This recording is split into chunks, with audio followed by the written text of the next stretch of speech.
Greetings, South Africa. A warm welcome to our address today. We really appreciate and feel honored to have you as part of this address today. This is your address from the fact that from where we are sitting, we felt it very important and critical that as a community organization, then we become the voice of the communities, where then we are able then to talk what is really in the best interest of the people, given the fact that we work with communities, we engage with communities on a daily basis, but also given the fact that we believe that political platforms have failed us for the longest time. And we believe that now power really needs to go back to where it belongs, which is the people of this country. We need then to start to be responsible about our actions. We still start to be responsible about taking control of what benefits us, because it is me and you that pay the tax that at the end of the day is governed or administered by those that we put in power. So the presentation for today is titled The Return of People's Power, the Citizen Local Government Address 2021. Not really responding to what the political parties have been saying to us, but we felt we needed to have a voice as communities and citizens of this country, mainly because we know that the majority of the people of this country does not belong or affiliate to the political parties. So we felt it's important that we are able then to come in and be the voice of those, but also the Africans in general. Firstly, before I even start with my presentation, and I decided to do it differently today, where then I have got a proper presentation that is prepared so that I can then be able to talk through that same presentation as I'm addressing you today. Firstly, we'd like to congratulate the councillors that have find it important to spare their time and life with us to take the responsibility to lead us and to govern us in the upcoming election. I think it is our constitutional right and mandate that we need to have leaders at that sphere of government to be able to really talk to the day-to-day basis, because as Insika, we feel it is important that we are well represented at this sphere of government, given the fact that that is where everyone is living. There is no one that is living in a province. We live in communities. There is no one living in the national. We live in our communities. So that's where bread and butter issues supposed to be resolved. That's where we're really hungry and thirsty for proper solutions to our challenges and the challenges that we are being faced with today. My structure of the presentation is really saying we have local government, but local government does not work in silos, in the sense that we have got other national or provincial or other stakeholders that interact with us in our communities. So in that, we believe that then our councillors and our local government needs to be able to manage even those stakeholders that interact with us in that regard. So the presentation that I'm going to share with you is going to also touch into that, but also I'll share a little bit of history, where we are coming from, where we are, and probably highlight some of the challenges that we have been faced with, and probably also then cover what is it that, as the citizen of this country, we need to look for in our leaders that we need to elect on the 1st of November 2021. So as I start my presentation, I want to start with good news. good news in a sense that we had different situations or circumstances that came into our life that has made us to celebrate or to be proud of being South Africans. One of those was when we attained the so-called democracy, where Africans and South African in majority came together and got to unite for the good purpose of this country. And that's where then we had shared dreams and shared expectation about what is really we needed at the time. And we remember the struggle is the one that united us because it affected us as African in majority. And then we did not have any solution or any other way except uniting against those that were united against us, to oppress us, but also to ensure that they continue to benefit in our oppression. And after then, I think we had the 2010 World Cup that really did talk to us as African and united us, and we're all happy about the 2010 World Cup. But as I talk about the 2010 World Cup, it also came with its own things. We witnessed that there are those that tried to maximize, to profit from the little that we had to prepare for that World Cup. And those, they decided that it is of critical importance for them to gang and to collude so that they can loot and benefit more than others in the process. And it is part of the history that we have as this country, that as much as we celebrate 2010, but it came with a number of things, which some of those is what I'm just highlighting or just shared. I will not call names of those that were part into ensuring that they continue to impoverish and undermine Africans in ensuring that they benefit from the economy that we have in this country. But also from that, as a country, I believe that we have been through a lot. Probably the first two things that I did share with you, which is the attainment of the so-called democracy and the 2010 World Cup, as much as it was sort of events that did bring about smiles in our faces and help us to reconnect with our country. But there's a lot of the bad things that has happened that has really made us to even wonder and try to find ourselves as really, is it a country where we belong? And there's a number of those. I will not really touch on each of those ones. But we know that there was Marikana at some point in this country that really devastated a lot of Africans, because most of those people that lost their life, they were Africans.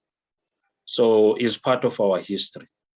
And I believe, as I was preparing for this presentation, I felt it's important for us, as we then have those expectations that we're having, but put it in a context that we know as far as our history is concerned, so that our expectation can be relevant and also at the same time be achievable.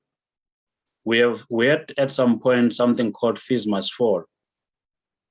That also really, some of our kids lost their lives through that protest. Today, we are still saying we want our land back because we believe that land is an economy. But it is true that even today, those that we have trusted with power in their hands to be able to make that happen, they seem not to be interested in ensuring that Africans in particular, they feel part of this country and they effectively contribute towards the economy of this country, because without any economic power, without land, Africans will never be able to contribute effectively into this economy of this country. But also, we have witnessed the commission that has overstayed in the role and the responsibility that has been given to them. And through that, we have spent more than what it was budgeted for. But also we witnessed that most of those people that appear in that same commission are the people that we have trusted with power. And then we have given them that authority for a period of time to make decisions on our behalf.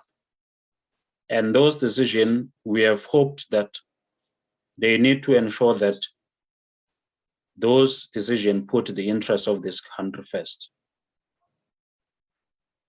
But it seems as if it's not the case. They have told us about the state capture while they were in power, while we have been trusted them with power to be able to safeguard our interest, but also the interest of this country. We have got families that they lost people in the mine called Lily Mine. Even today, they have not managed to even bury their loved ones. We appreciate the efforts that has been done towards that, but we are not sure whether such will never happen in future going forward. So what kind of a country are we running? Are we really ensuring that the interest of those that we lead and govern are well taken care? Because I believe that their lives are supposed to come first before those of the leaders that are leading us. We had the COVID-19 that really came to our gates as in this country last year. And it has took a lot of lives.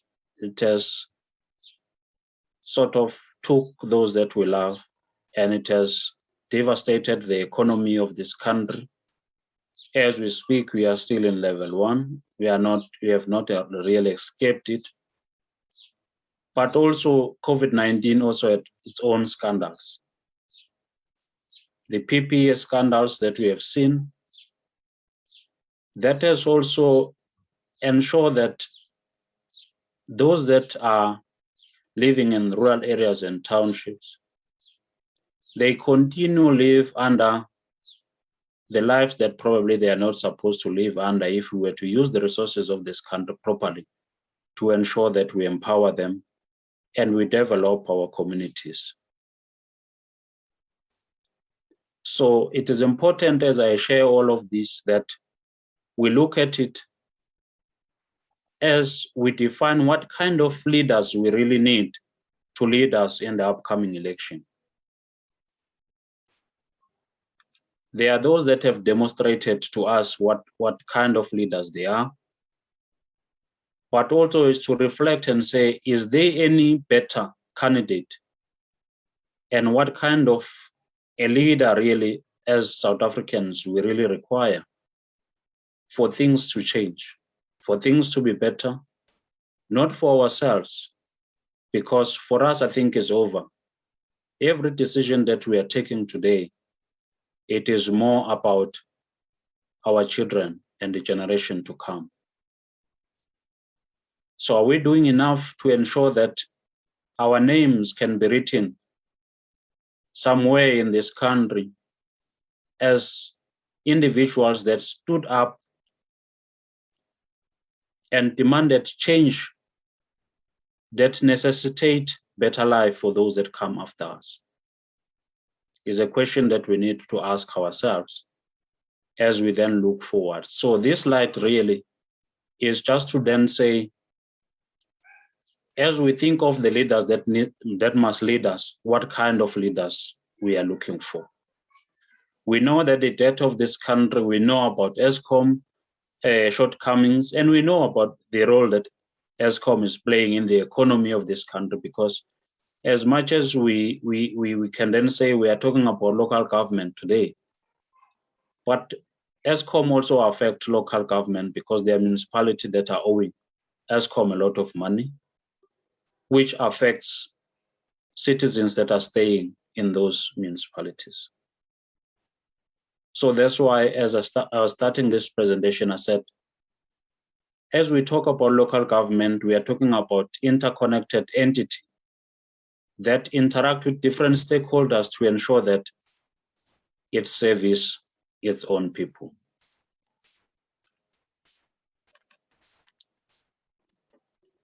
We had a number of strategies as a country.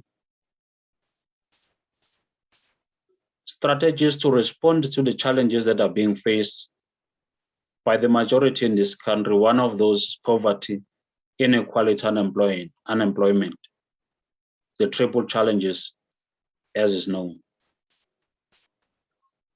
But after 27 years, we still talk about the same thing at a very higher level now. They have grown. Then how do we address this going forward? We cannot use the same strategies because it shows that they've failed us for 27 years. We are not saying the leaders that have been in power, they have not done anything. That will be incorrect.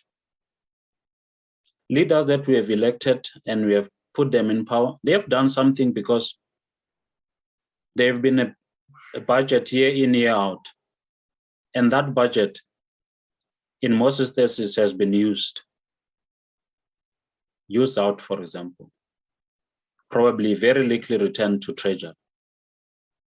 Then it means that there were activities.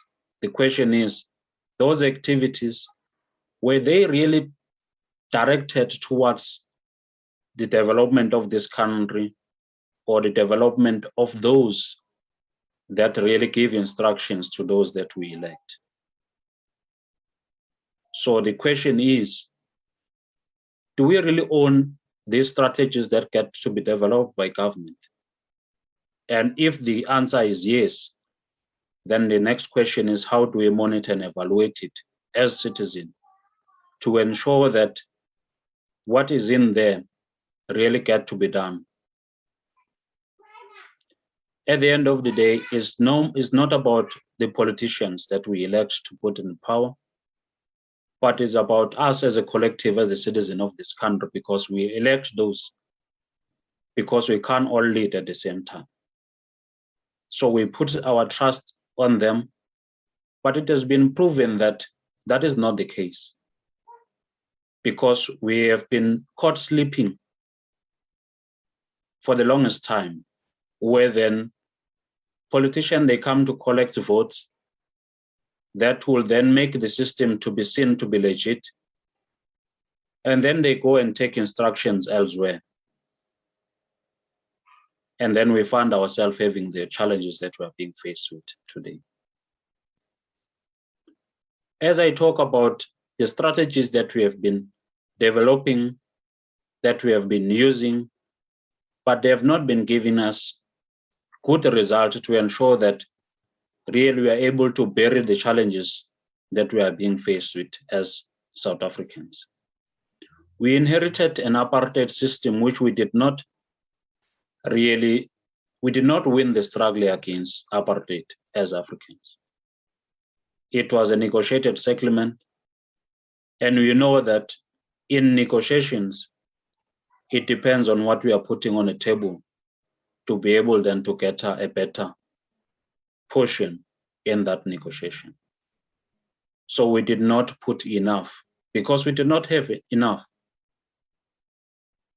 The only thing that we did put was the fact that at the point we had made this country ungovernable, which affected the investment of those that invested in this country. But the fact of the matter is, still today, we still have the apartheid systems that we are using in this country, and we hope for better results, which those systems were developed without us in mind. And we're not consulted, but we are still using those. Financial systems is one of them. We are still using it today. It is a system that we inherited and we did not do anything about it. But we expect that we need to grow as a country. We need to have inclusive economy. We need to have all of those nice things that we are hoping for. But we have not talked to the tangibles on how those things can be achieved. That's why there is no researcher that has done any research that inform how the inclusive economic development needs to look like. What is the shape of that thing that we are talking about? So those are the things that we need to talk. But we know that corruption has been really one of the hindrances that we have been having in our society, especially amongst our leaders. But what would you expect if they are not taking instructions from us and they take it elsewhere? And the only thing that they are worried about is to ensure that within that period of time where they're in power, they maximize for their own benefit, not for the development of this country. So what do we expect? Probably we are expecting, or our expectations are misaligned. So we need them to do something differently.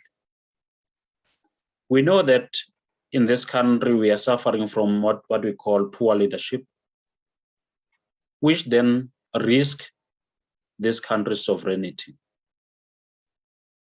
Because as long as we have got leaders that are very passionate about getting systems and solutions that have failed elsewhere to try it with us in this country, we cannot then be striving to be a competitive state that competes with other states or other countries, because we are waiting for them to move ahead of us so that then we can inherit whatever that they will develop that they have tried and it has failed. And then we'll absorb those. So we needed leaders that are capable leaders that are not going to compromise on the sovereignty of this country, leaders that are not going to have an ear that listen elsewhere and close the other one. So that is the challenge that we are being faced with. And there's a number of documents. The dipstick document that was presented in 2011 really show that poor leadership in this country is one of the challenges that needs to be dealt with. But till today, we have not been having proper systems in place to address that. So what is going to happen with our local government leaders? Do they have what they're supposed to have to ensure that they are well informed and capacitated to lead us and ensure that they're able to break the walls and the ceilings that has been put around us so that we don't get anywhere? Are they strong enough to do that? Who was funding their t-shirts? Who was funding their rallies? Then why do we then expect something? Because we did not invest in them to do all of those things. So we are also struggling with poor active citizenry. So us as people of this country, we then need to wake up, because after 1994, we went to the sleeping mode where we felt those that we have elected, they understand our needs, they understand our challenges. But also we have hoped that by ensuring that we have got the freedom at the time, then is what is going to give us the rest of the things that we wanted when we're in the struggle against apartheid. but we have not transitioned to a platform where then we can then be able to say we are reaping the benefit of that struggle today, because it has not given us anything except the right to vote, which is also today really is not a right. It is a system to formalize the capture by those superpowers that controls our leaders. So what must we do? We need to wake up as the citizen and to be able to find mechanism in which then we can then be able to use our numbers to compete and to ensure that we get our fair share in the running and operation of this country and its economy. Our economy is consumer-centric, from the fact that most of the things that we are utilizing, even what we eat, we import even toothpicks. That's how not serious we are. So we import chickens, we import almost everything. When you look at things, it's made in this country, made in this country. And then we expect to have an inclusive economy. How would you have an inclusive economy if most of the things that we are utilizing in your economy are things that we get outside? So I'm sharing all of these things to ensure that as we then craft our expectation to the leaders that we want them to lead us from the 1st of November this year, then we craft realistic needs and interest that they can be able to fulfill. So our economy, we are looking at the economy that is driven by the fourth industrial revolution today. Other countries, they are starting to reap the benefit of their investment into the fourth industrial revolution. But us, we are still behind. We are training our kids in an environment that makes them not to be even proactive in doing innovation, in coming up with better things that can compete with probably kids in China. Because our kids, they don't play with your laptop, your iPad, all of those nice things. In our schools, there are still kids that probably go through their entire school time without seeing a computer, but only to hear about it. But we are saying we are living in the fourth industrial revolution era. What must we do? And what must we do differently? That is the question that we need to ask ourselves. Coming back to local government,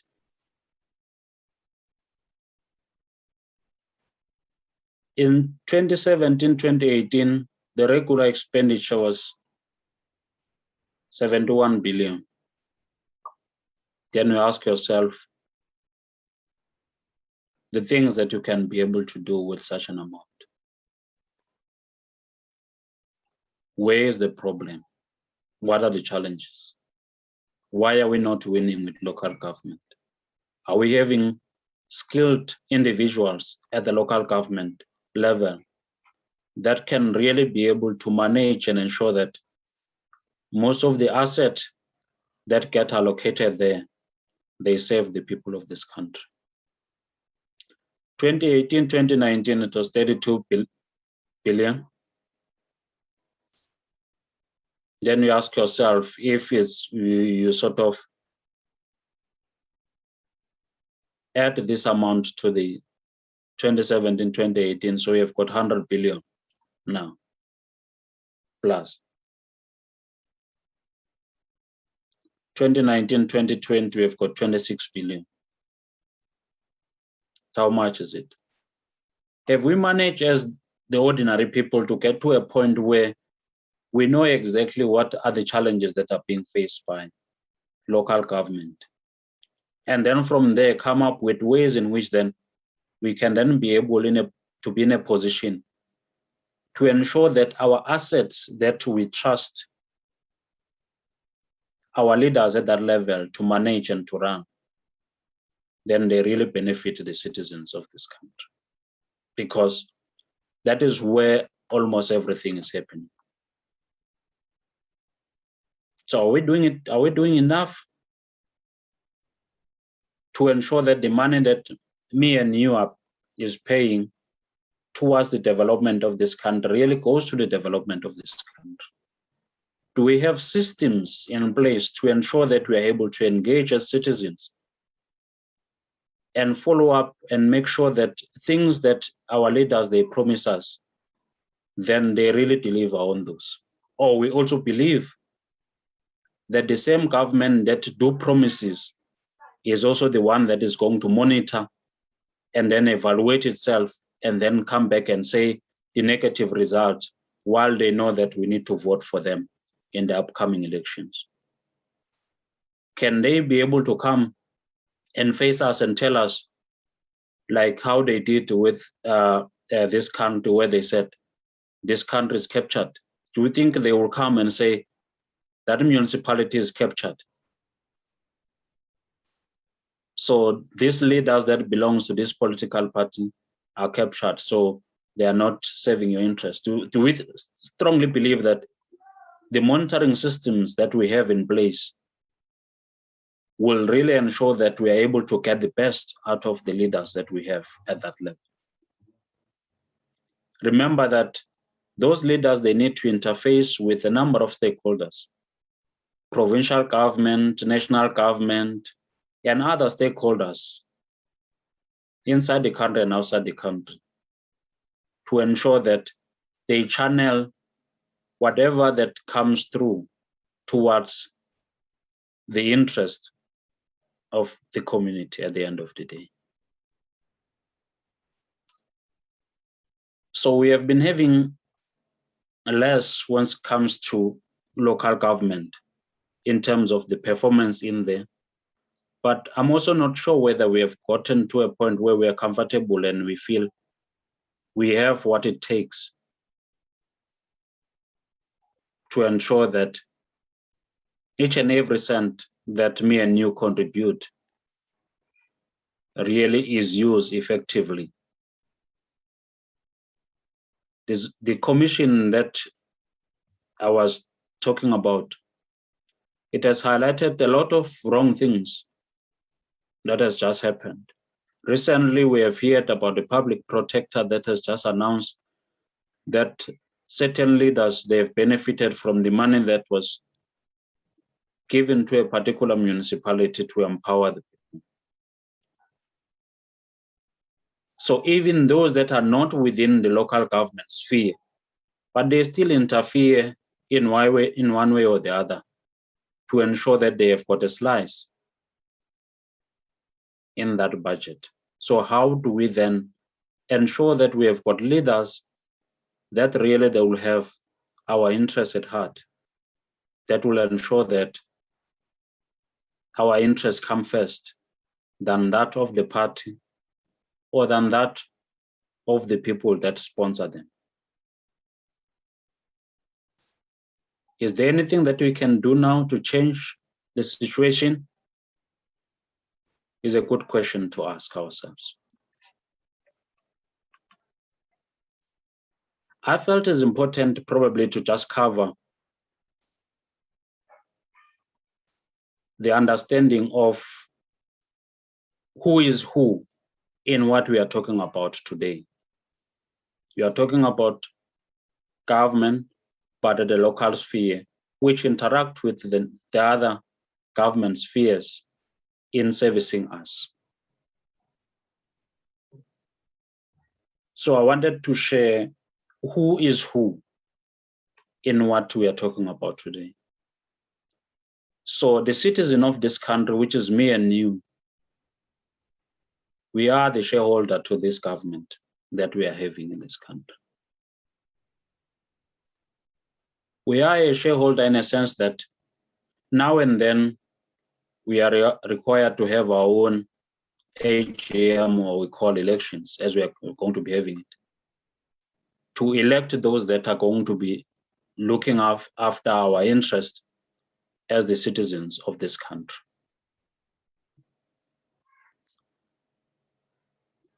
But how do we ensure that as the citizens, then we play that role, and then we ensure that those that we elect as the shareholder, they account to us, because as a shareholder, then those that we elect, they need to account to us.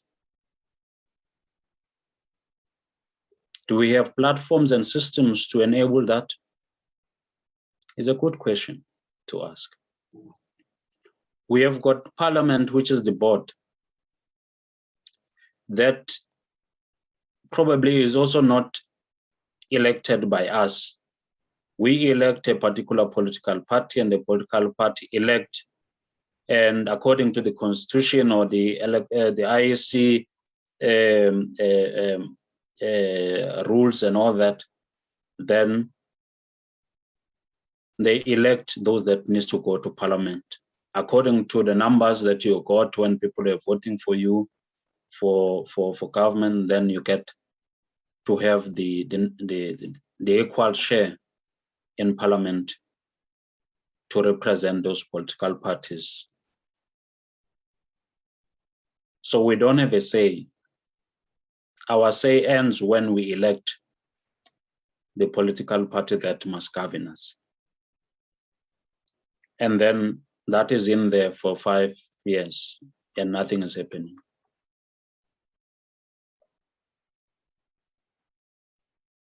So how do we ensure that the board accounts to us?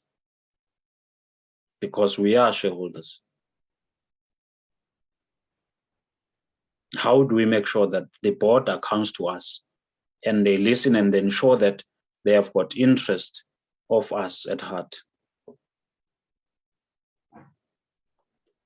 Then our government then becomes the service provider for the things that we utilize as the citizen of this country. But also at the same time, it becomes an enabler to ensure that there are opportunities, economic opportunities, business opportunities, job opportunities. So the environment is conducive for us to be able to contribute towards the development of this country, where government needs to give a framework that governs how that must be done. So we also become the consumer of government services.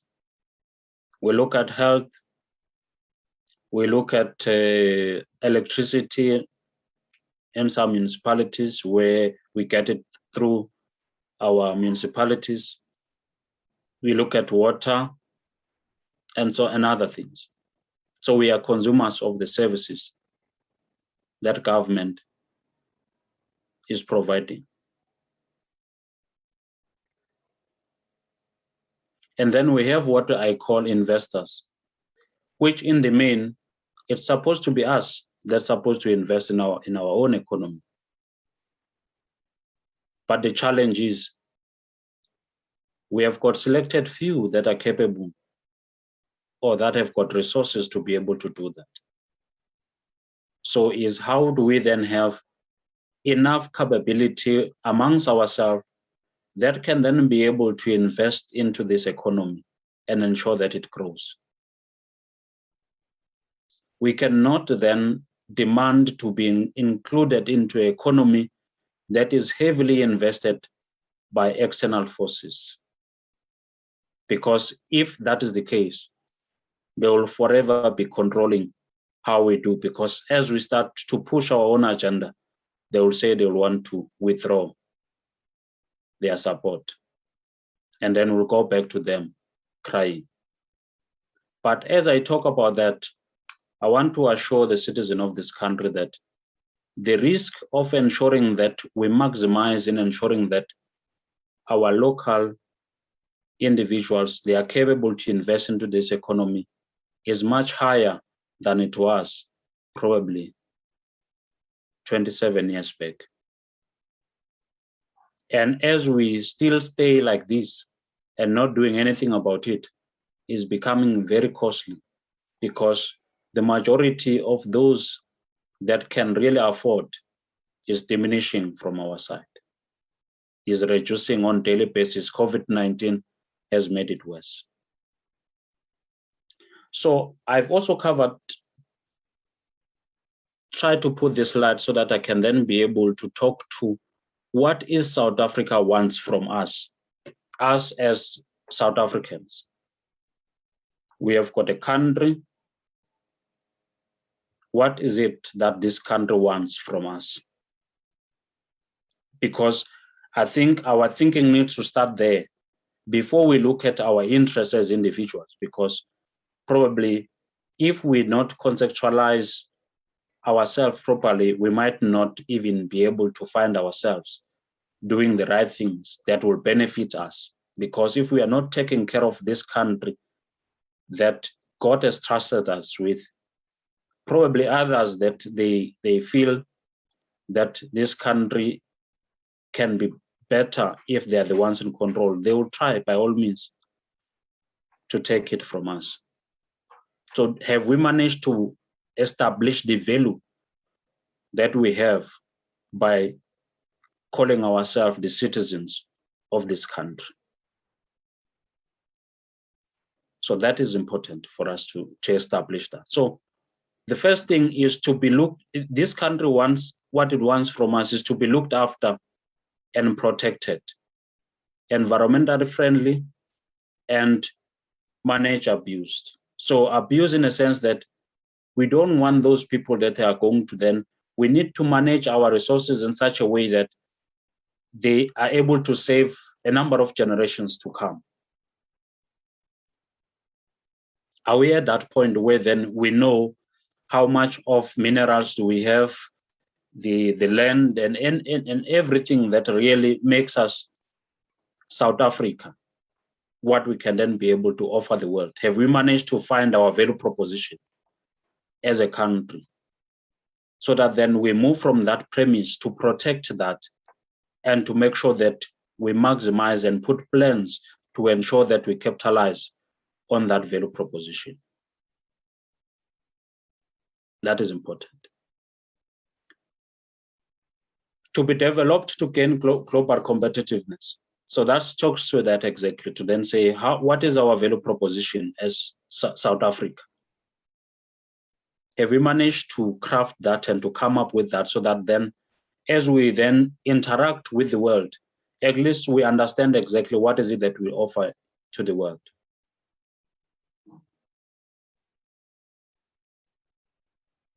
We are not going to be able to have a global competitiveness as long as the majority of the investors that we have here are investors that are coming from outside. And in one way or the other, then our leaders, they are not able to manage them in a way that their investment is developmental, but also it benefits the people of this country and also this country going forward. This country wants capable individuals to be able to monetize its resources so that it can look after us at the end of the day. So is then, if we want to have capable individuals that can be able to invest into this economy so that we can then claim sovereignty of this country, then we need to have means to be able to capitalize on monetizing the resources of this country amongst ourselves, to ensure that then those billionaires or trillionaires that we get to develop, then they're able to invest back to this economy, but to be competitive. We are talking about a number of billionaires or trillionaires out there, but none of those are Africans or South Africans. So when are we going to get there, where then we have got our own billionaires competing globally, so that then we are able to build this economy and create opportunities and develop our rural areas and develop our townships, so that at the end of the day, we have got a better South Africa, because a better South Africa will not come if we are still having growing townships and growing rural areas where then they are underserved. We need proper infrastructure that will then make us to compete globally. So how do we get there? So this South Africa needs people that are going to be able to manufacture and master how to manufacture and use the resources that we are having, so that then we are becoming the hub to process everything that we get under our soil.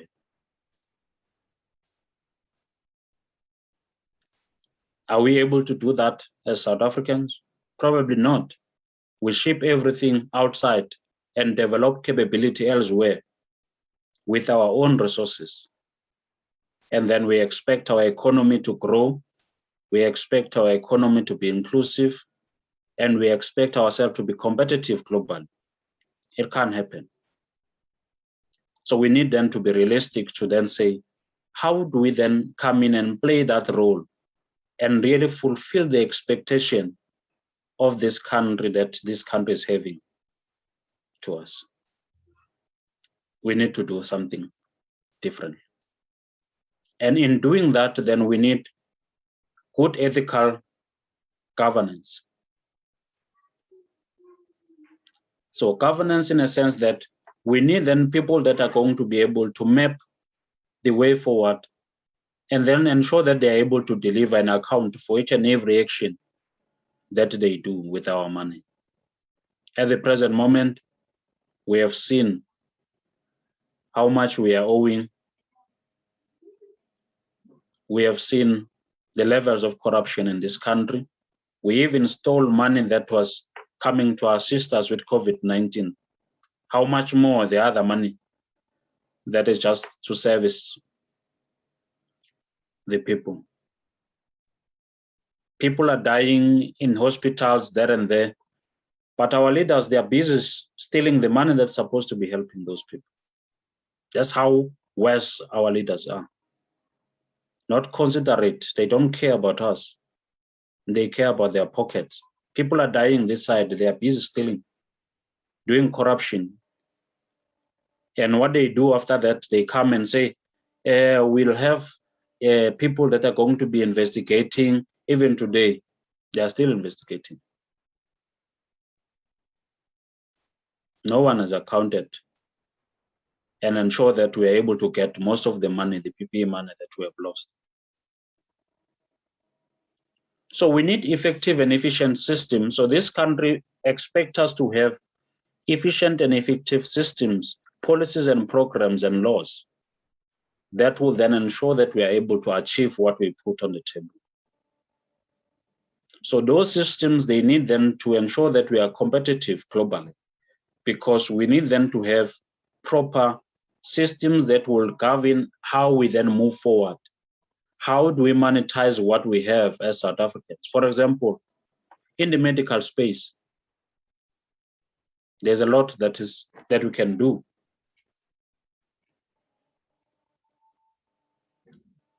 There's a lot that we can do in the medical space. Why don't we take our own herbs and really ensure that we transform it to the level that is acceptable and then consume it as South Africans? We are creating our own economy by doing that. But we don't have the willingness from our leaders to do that. So we need to have effective systems, policies, and programs and laws that needs to govern that. So we need to have also active and aware citizens. So as parties, we need to have leaders that are up to the task, but we also need to have citizens that are up to the task. Citizens that they know what they are looking for, citizens that will know when things are not right, citizens that will hold people to account when they're supposed to. It's not that it's because it's that one, then we don't. Because it's that one, no, that is fine. But if it's that other one, then we jump. It's not going to work like that. When there's something wrong, it has to be wrong right across.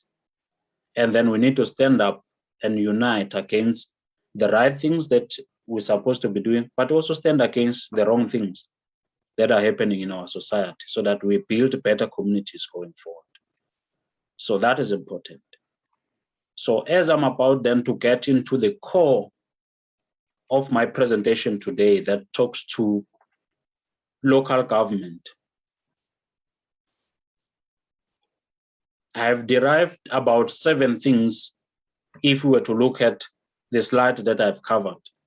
In almost, there are about 7 things that I've covered. And here also, I have covered about 7 things that are of critical importance. So as you look at a people-centric government or governance, from municipal level, district, province, and the country at large, the critical things that we need to talk into is economy, health, education, safety and security, recreation, politics, and social services. So when you talk about the economy, is that how do we then empower our local economy to ensure that communities benefits and communities then get to be part of such? It does not start with our local government.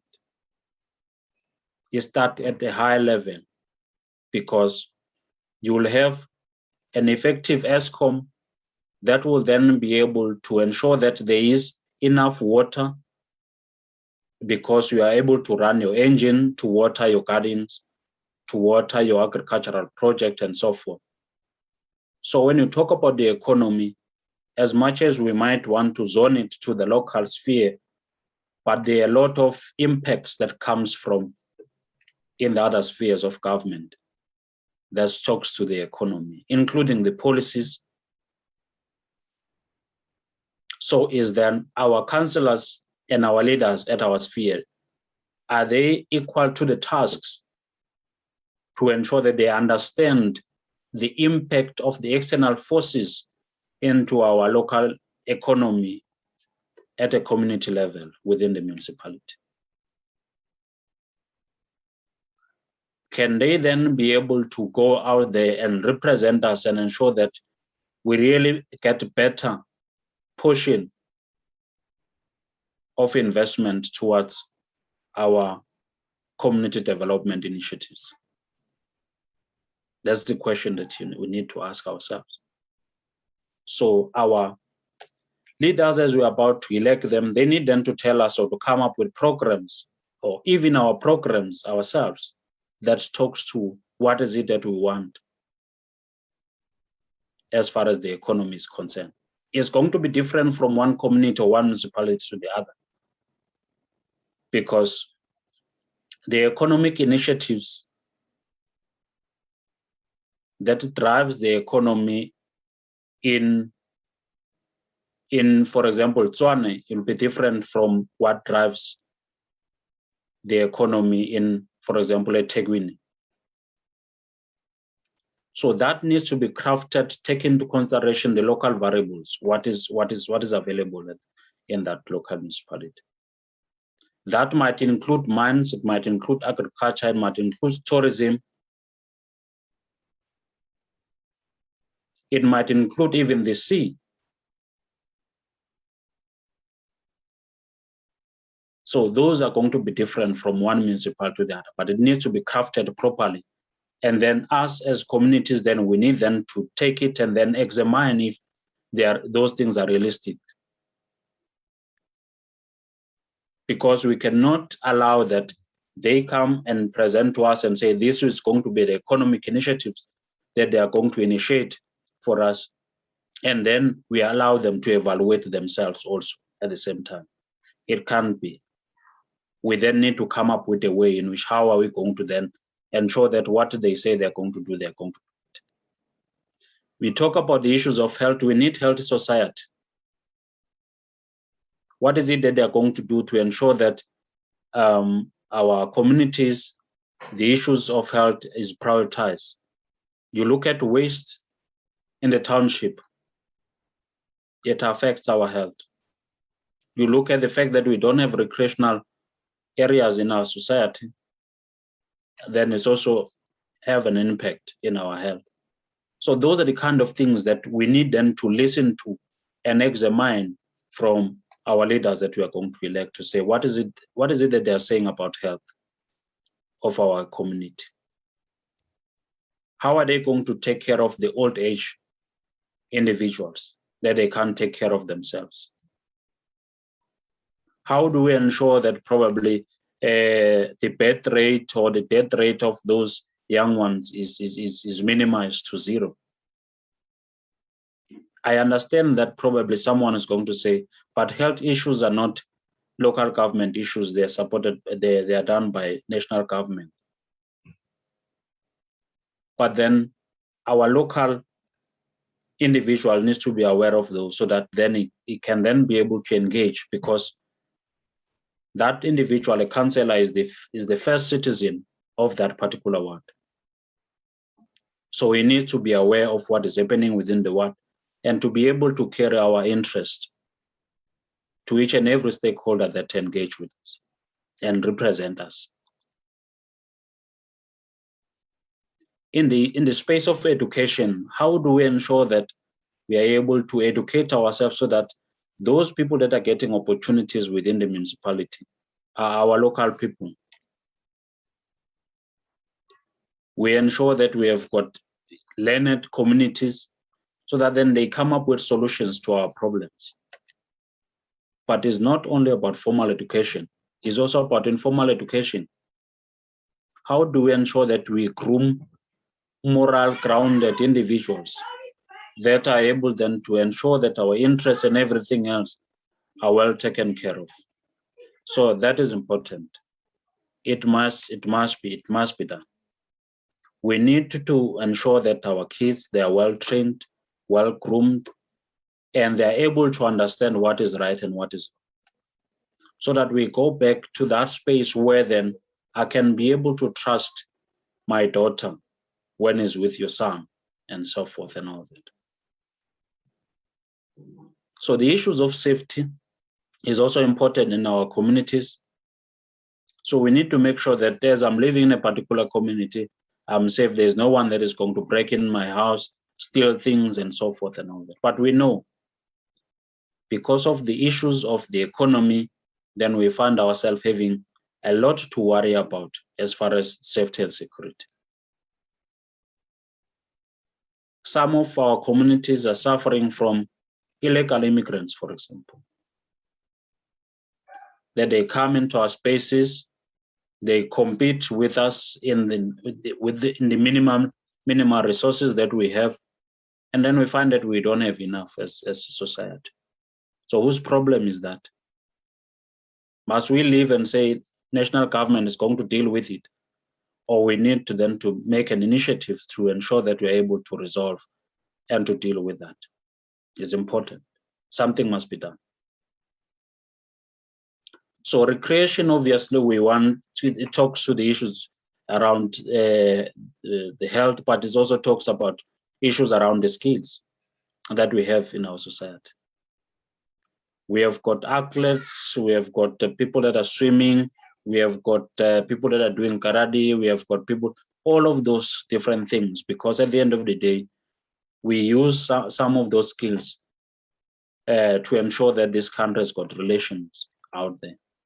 We compete in the global platforms using the skills that comes from that level.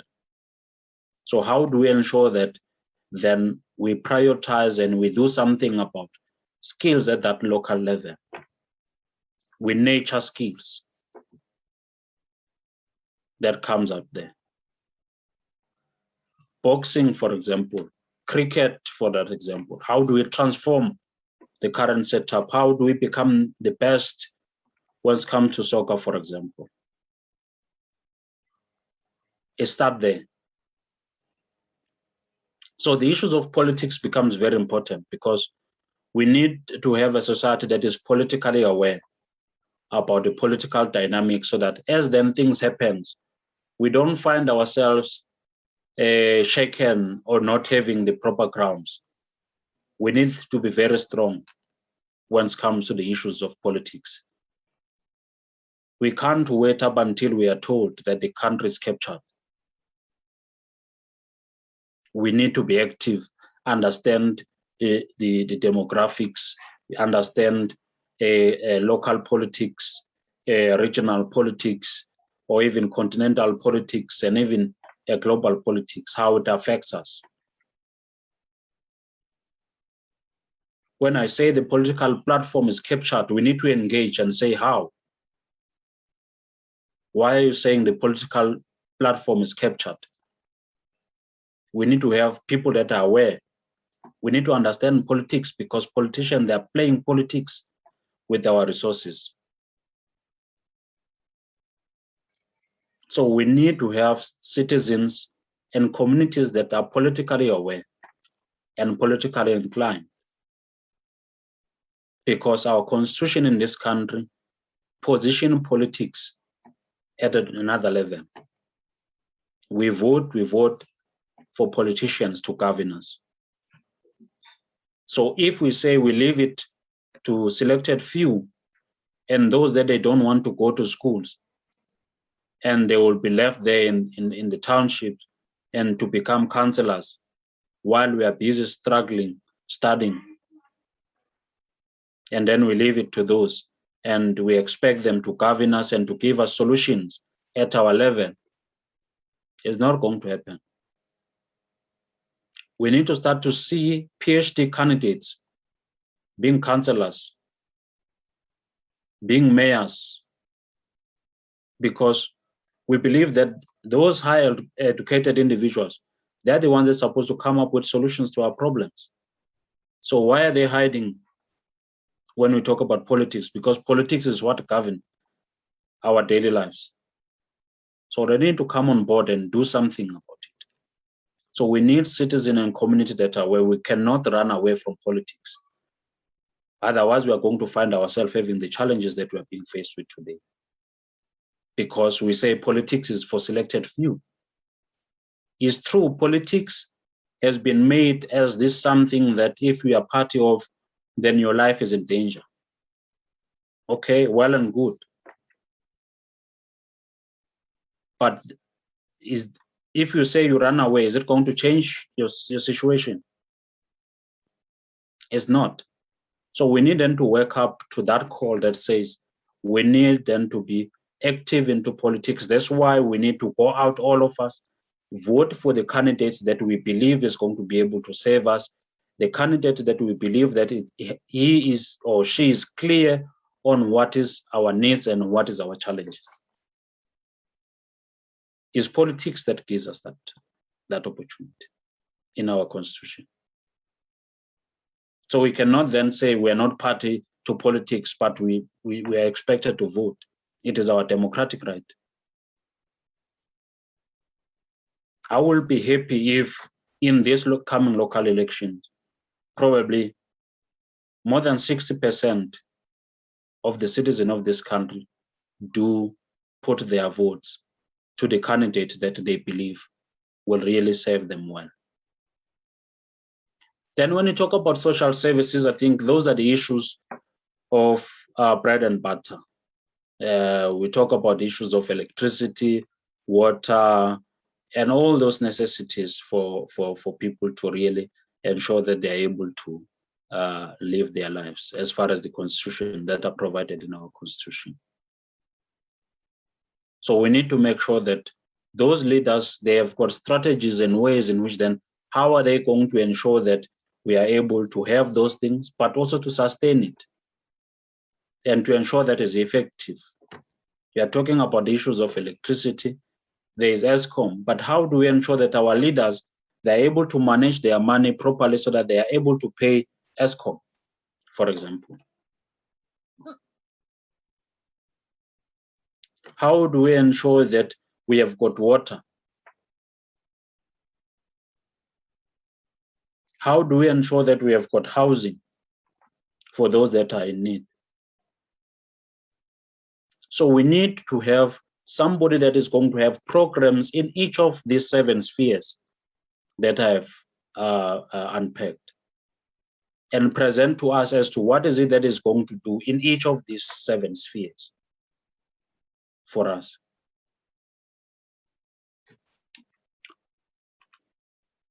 Then once all of that has been done and dusted, it is important that the citizens, they wake up and they play their role and part by ensuring that they monitor and they do evaluate to ensure that then they don't wake up one day without a municipality. Is important. So within 6 months, while we have the leaders that we are going to elect, they will need to come up with the plans. The 5-year plan that says what is it that they are going to be able to deliver in black and white. And that needs to be accessible within the community so that then we can then be able to work from that premise to monitor and evaluate the delivery of those things and ensure that they are able to deliver on their promise at the end of the day. And by doing that, then we'll need to have systems. Insika is one platform.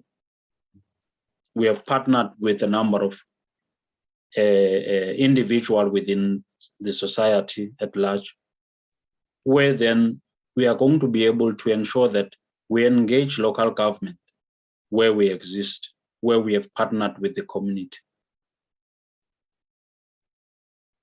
and ask for such a document, and to be able then to engage with the community and engage with the municipality and ensure that there is proper alignment there. So a thorough plan must be interrogated to ensure that there are no misalignment. So once that plan has been done, then as a community, we need to reflect. But if we don't know what we want and what we need, we can't reflect on that document. We're going to accept what they're going to give us. But if you look at it, those things, they are to benefit their master, where they got the funding to run for the elections. So how do we then ensure that that link, we distract it 100%? Because we need to do that. That link of the sponsor from the politician, we need to be against it full time as the citizens of this country and stand against it to ensure that we benefit. We have our numbers.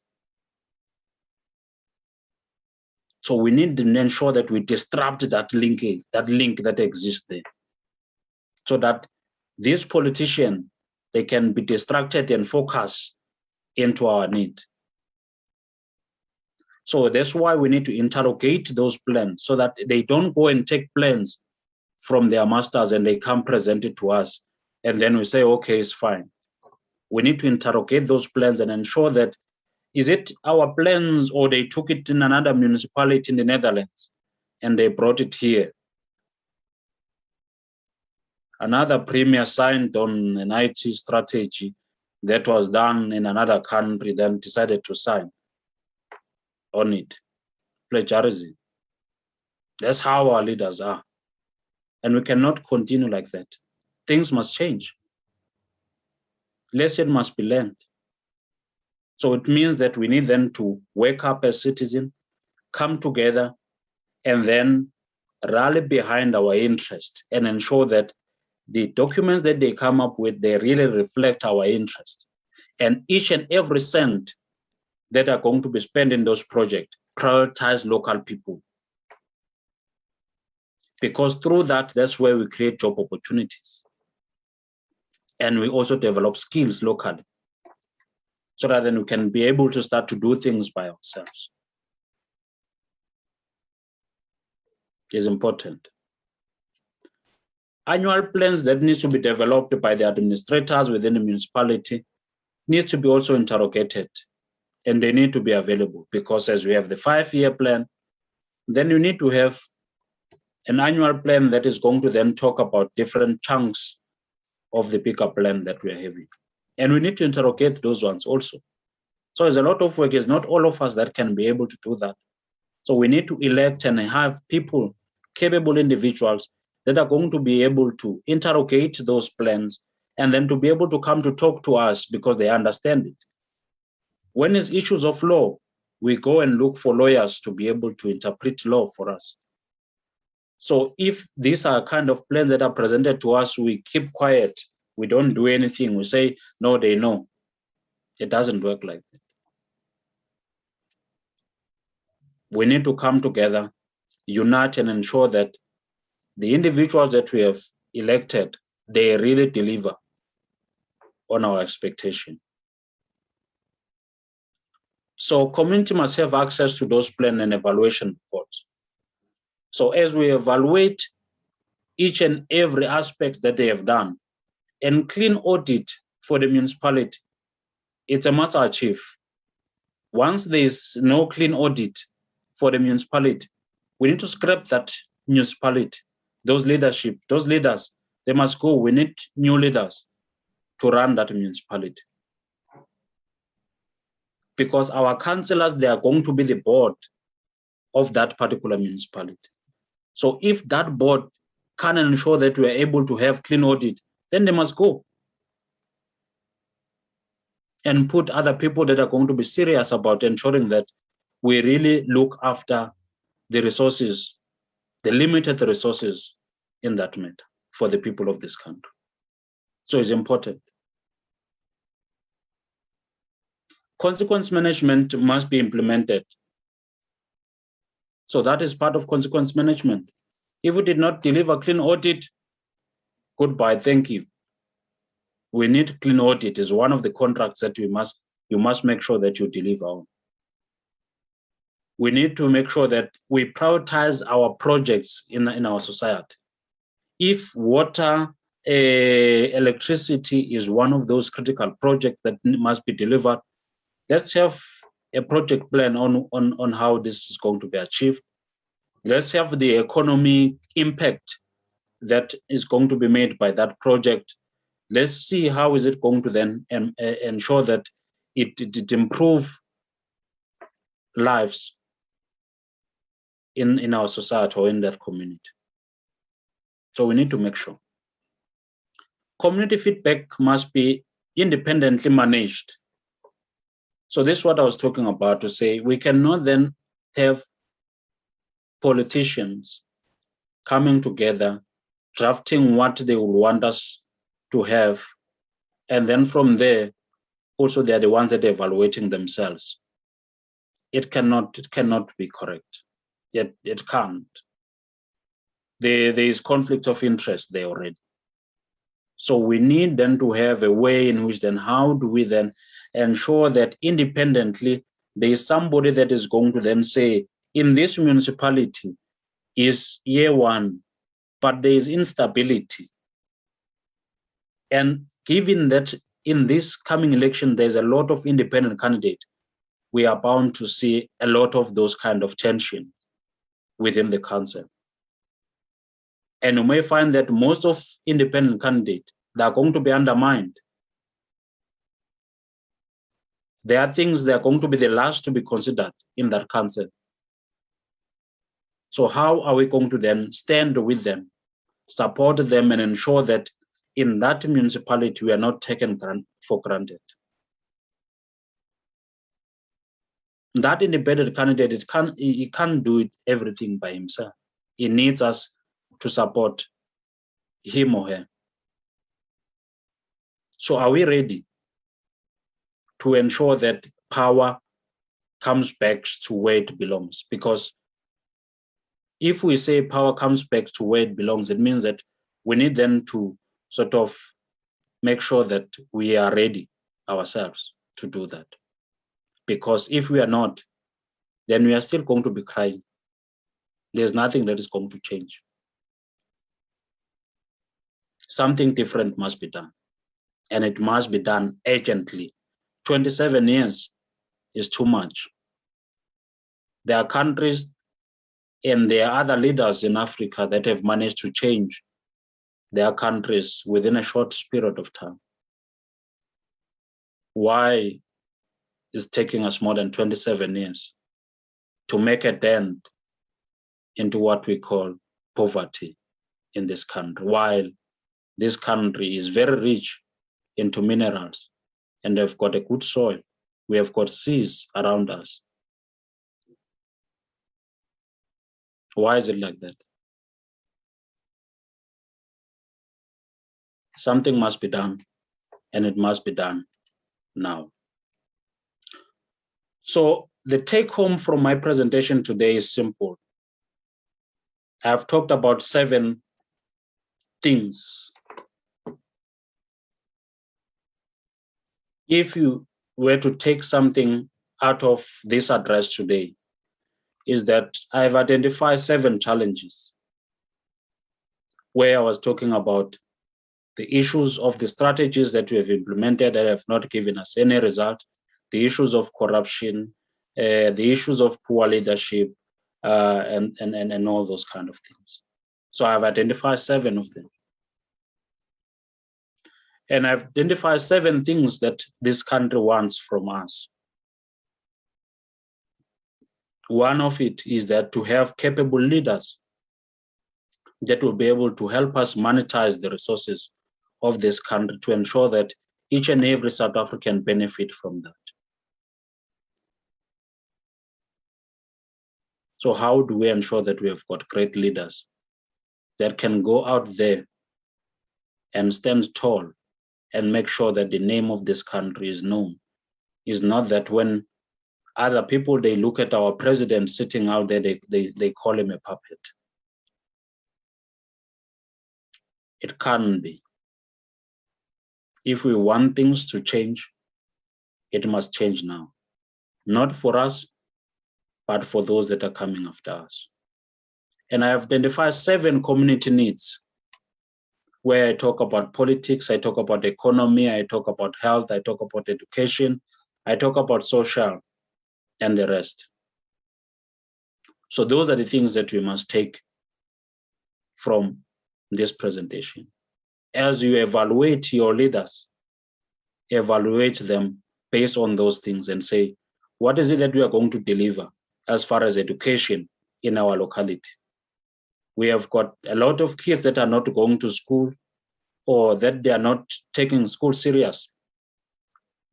How do we make sure that we have got programs to ensure that our kids are at school, but also the quality of education is really the education that will really benefit us as the community? It's important. If we know that in our society or in our community, we don't have engineers, we don't have CFOs, we don't have IT specialists, what is it that you must do to ensure that we have those? The education system come handy there. How do we get bursaries to support? How do we get necessary support to support those kids? It's important. How is our leaders they're going to address that? If we have got a storage problem, why must it take a week to be fixed, while in Sentin is hours? Let's come up with plans. Those are the 7 things as society we need to engage our leaders on and ensure that we don't take something less of what we need.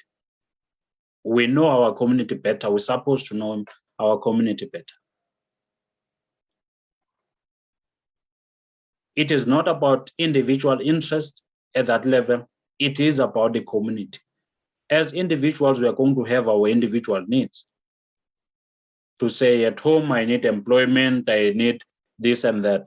But there is also a community need, as I've done the country's need. What is the country wants from us? We need then to come to a point where we then derive what is the community, what is us living in this municipality, what is this as we are living here, what is it that it wants from us? What are the opportunities available around us? What is it that we can do better to ensure that we grow as the municipality, we grow as the community?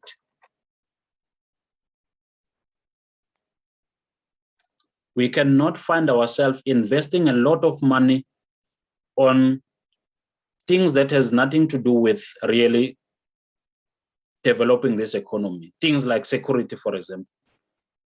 If we were to invest a lot of money on security while we're supposed to invest money on the economy so that the economy is better, so that it creates business opportunity and employment, then we're going to have a serious problem. So we need to ensure that our investments at the local level, they are directed towards the relevant things that help us to be a better society going forward. And I have listed about 7 things that we need to do to monitor. The things that we need to look for. We need to have evaluation reports.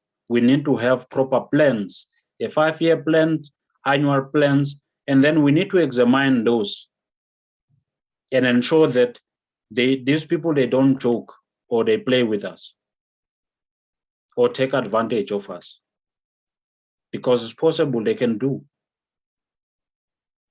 They've done it before. We trusted them with the PPE money. What they did, because we did not have proper systems. I know what I'm talking about. It might look like a dream, but it's doable.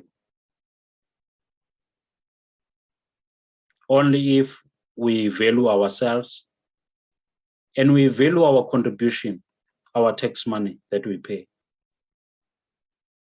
If we value our tax money, the better. Because politicians, they are playing politics. So, and if we are not at that level, we are not going to understand it. Forget. So it's important that you do that. So with those words, I would like to say it is really not about that a political party or an independent candidate must win on the 1st of November. In my view, on the 1st of November, the community must win. That is my